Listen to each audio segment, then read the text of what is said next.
Pinagtibay pa ng pamahalaan ang karapatan at soberanya ng Pilipinas sa Kalayaan Island Group sa West Philippine Sea, kung saan ipinag-utos ni Pangulong Ferdinand R. Marcos Jr.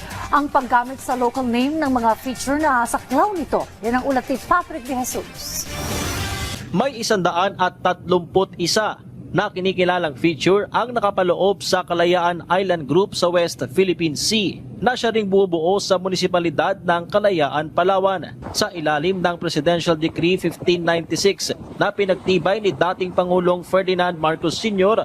noong 1978. Ilan dito ay may mga Pilipino, gaya ng Likas Island, ikalawa sa pinakamalaking feature na okupado ng Pilipinas, na sinundan ng Parola Island at Lawak Island na kilala ring Bird Sanctuary.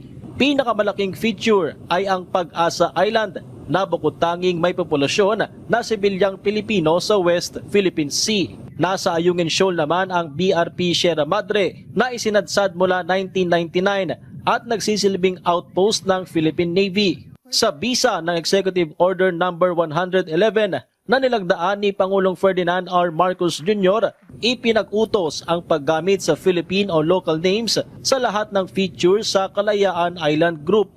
Inatasan din ang National Mapping and Resource Information Authority o NAMRIA na gumawa at maglathala ng updated chart gamit ang mga isinaad na pangalan. Dapat namang siguraduhin ng Department of Education, Commission on Higher Education, TESDA, at lahat ng state universities and colleges na gagamitin ang mapa mula sa NAMRIA, partikular sa research, mga aklat at iba pang educational and instructional materials.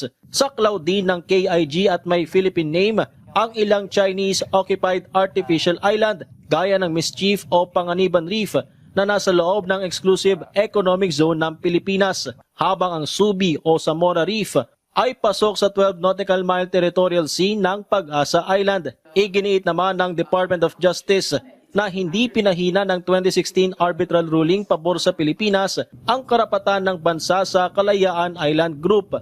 The award clarified that the Philippines has a 200 nautical mile EEZ and continental shelf entitlement measured from its archipelagic baselines. The waters surrounding the high tide features of the Kalayaan Island Group are mostly the EEZ waters of the Philippines. Sa katatapos lang na 2 araw na National Symposium on the Law of the Sea and the West Philippine Sea, nanindigan ang National Security Council sa bisa ng Arbitral Award, alinsunod sa UNCLOS at international law.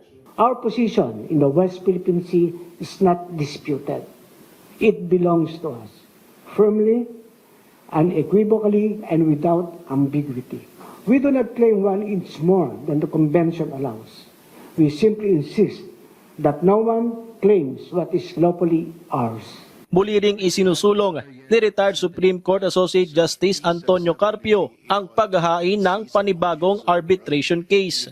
I call this an intergenerational struggle. So we have to pile arbitral award upon arbitral award to strengthen the July 12, 2016 award.